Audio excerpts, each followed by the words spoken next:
Ladies and gentlemen.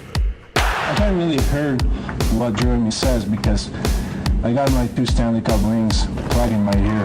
Introduce. This is a guy that's going to be traded, though.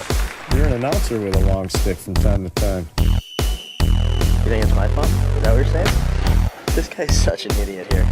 The Puck Luck Fantasy Podcast.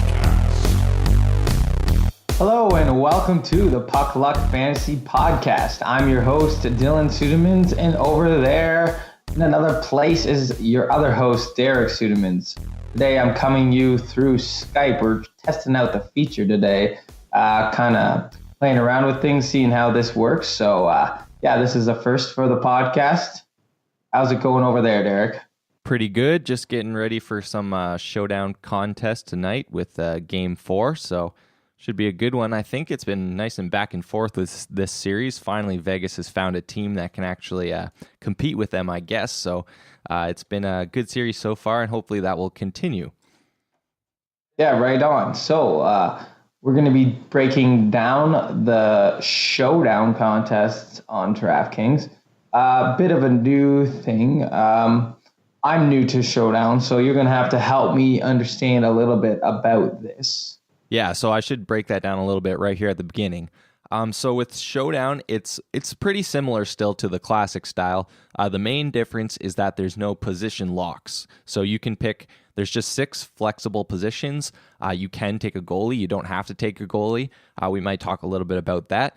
As well as the scoring is a little bit different as well. The points go mostly towards the shooters. So shots are worth a little bit more. And so that's the main real difference. Blocks are worth a little bit less, and then saves are worth comparatively a little bit less as well. So goalies really aren't as valuable as they are normally, which is why you see a lot of these players will have higher salaries than the goalies, which is not usually the case for the classic style. So that's really the main difference, but we've run all of that through the algorithm, and you can sort on our website. If I'll just pull that up right now here. So if you look at our website here and sort by this value SD tab here, that's the Showdown tab, and that'll sort all of our players here in terms of their value for the Showdown ranking. And if you wanted to just go to their regular value, you could use the column right beside there with the regular value. But we're doing all Showdown now since it's only one game, so this will be how it works on the website. So make sure you check that out. And I should just plug the website too. Check out puckluckfantasy.com. Also, make sure you check out our podcast. We're on iTunes, Stitcher, and SoundCloud. And then follow us on Twitter as well. So let's go into our first game here. Yeah. Okay, the only game. Yeah, the only game.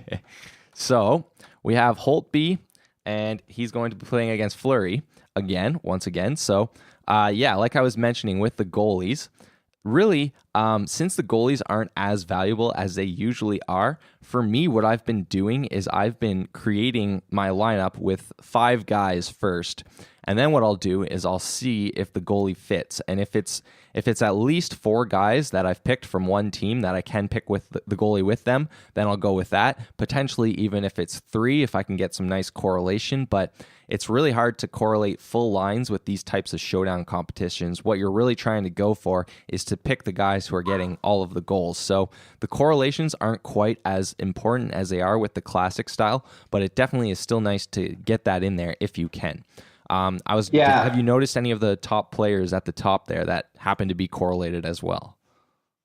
I'm not personally noticing it. I was just checking out the Showdown, and I see it seems like you have a lot more salary to work with. So would one strategy be we're staying away from all the cheaper price guys? We really need to pick the more expensive guys to fill out that salary cap? Well, you have more salary to work with since there's only 6 players, but all the players' salaries are actually a lot more expensive too.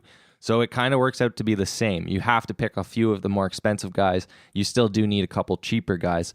But that's actually really nice to have an algorithm for, because the cheaper guys are where it's really hard to really figure out, is this actual value or is this really just sort of noise that's coming through? But we've got it nice and solid here. So like as we've seen, Colin Miller's right at the top, and he's been having a great playoff series. I've been all over him. So it really is, it's just about really finding the valuable players, and it really is just about the same in terms of salary. You kind of have a few heavy guys and then a few lighter guys as well. All right, so what kind of people are you going to be targeting for this game then? All Who do right. you like? Well, let's start with Las Vegas. So, like I said, the top guy for me is still going to be Colin Miller there. So he's almost at like in terms of the showdown salaries, he's just about as low as you can get, and he shoots the puck a lot, which is exactly what you need for this. So he's really the top guy from Vegas. Unfortunately, he doesn't pair well with a lot of people, but you could work with a James Neal or a David Perron as well. The problem with Perron is he's been flip-flopping a lot with Alex Tuck, so you'd have to keep an eye on that. But it is nice if you can get the Miller. If Perron is on that line, and you can take Miller, Neal, Perron, and then maybe you can get the salary relief to go with like Ovi and Marchessault. That could definitely be one way you could go. That might actually be too cheap, even with all. Yeah, those I would guys. say so too, because you're saying Miller's as low as you want to go, while Yeah. Perron's even lower than that. So then you got two super low guys. Yeah, it might just have to be like a Miller Neal thing, and then go with the really expensive for the rest of them there. But yeah, there's the two real main hitters are Ovechkin and Marchessault that are both right up near the top there. So those are really the Yeah. only expensive guys you have to work with. Everyone else is in that medium range. So I'm probably going to be putting both of them in all of my lineups, and that will probably mean I won't be taking any goalies today as well, since those are two of the best shooters, and you're hoping they're going to probably get a bunch of goals together. So yeah, it's a little bit tricky, but you can still definitely make it work there. Yeah, for sure. So you take them two high guys, and then you take advantage of all these lower priced guys that you think have a lot of value and are underpriced. Yeah, exactly. And a lot of times the defensemen, so in the classic style, a lot of our defensemen that we normally see pop up will have a really good block score, but we see those guys tend to dip down a little bit further than they normally are, since the blocks are not worth as much as they are for the classic style. So that's just interesting to see how that really boosts certain defensemen where they really lose value in the other style. So that's just something that I've noticed. But yeah, Okay. I just go through the matchups real quick with this game. So it's been interesting because they've really been throwing Washington has been trying to just basically try everything in terms of matching up with Vegas. We've seen they've done everything from matching the OV line to matching their second line, their third line, even their fourth line has been out there occasionally against the top line. So there's not a lot of line matching that's being applied throughout through our manual inputs for the algorithm. We've sort of just had like a very, very moderate line matching, but it's really hard to tell, especially in the playoffs. Coaches tend to really shuffle things up very, very quickly if things aren't going well in the playoffs, I've noticed particularly. So that just So you makes it can't really tricky. worry about that then. Yeah, exactly. Have you been watching some of the games and noticing anything like that? Yeah, it just seems like they're throwing out whoever against whoever, not much consistency at least. So yeah, not something you can really target. Yeah, exactly. So that makes it a little bit tricky to really find any like particular value picks that might go overlooked, but it is what it is. So you just got to work with it. So we talked a bit about Vegas already, the low price guys that you like, but we haven't talked about Washington yet. Yeah, so I was just going to pop into them. So the one guy I've been targeting quite a bit for these showdown contests who hasn't really delivered yet is Matt Niskanen. So he's the same, sort of in the same boat as Colin Miller. He takes a decent amount of shots, and so his score is right up there. He really just hasn't got any to connect yet. So really, I think that's a really good pick, Matt Niskanen, if you need for your cheap guy, because he's definitely going to be lower owned, especially since he hasn't really been that hot this playoffs yet. So if he can go get a goal, that will really separate you from the pack there. And that's a really solid pick, and I'll definitely be using him a lot tonight. I was trying to do that with Miller a lot, but now that he's scored a few goals, the ownership has definitely risen on him because his salary has stayed the same somehow. So even with all of that points he's been putting up. So really, Niskanen is going to be the main defenseman that I really go after. Usually John Carlson is somewhere up here, but he's really dropped down, I've noticed today.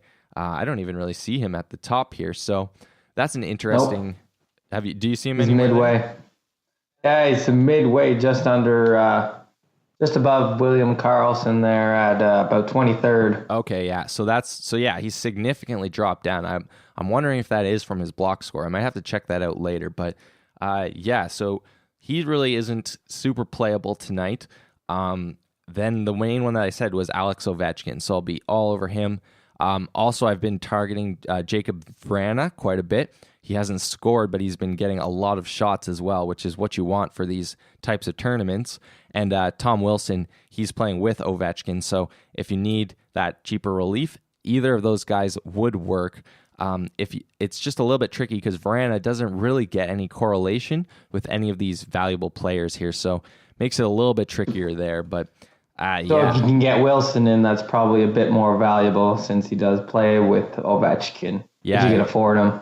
You're really just hoping he picks up an assist there on an Ovechkin goal, and that really, yeah, even if he gets one, that pretty much pays off his price tag. So it's not a bad play to do that, and I've been using that a decent amount this season, actually, even just with the classic style. So it's been working fairly well. Like, people seem to think Tom Wilson's a terrible hockey player, but he has some questionable hits, but he's been producing quite well with the numbers here, the underlying numbers. So he's doing something right, at least.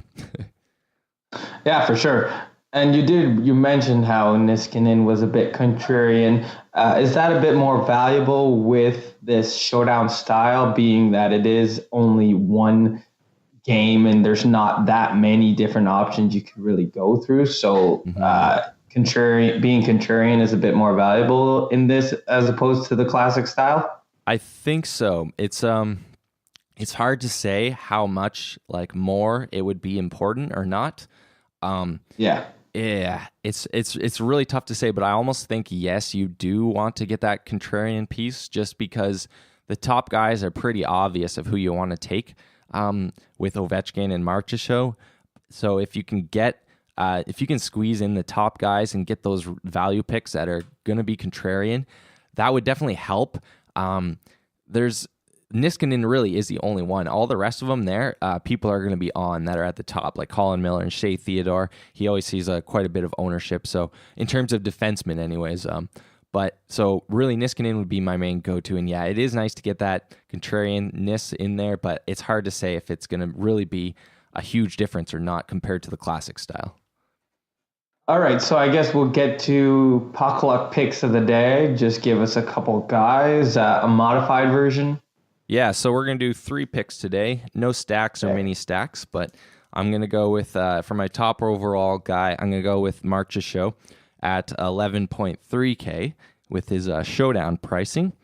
So that's a solid pick. He's been sort of dropping in price there while Ovi's been going up. And usually I've been picking Ovi, but this is the first day where Marchessault finally passes Ovechkin in terms of value. So picking him at the top.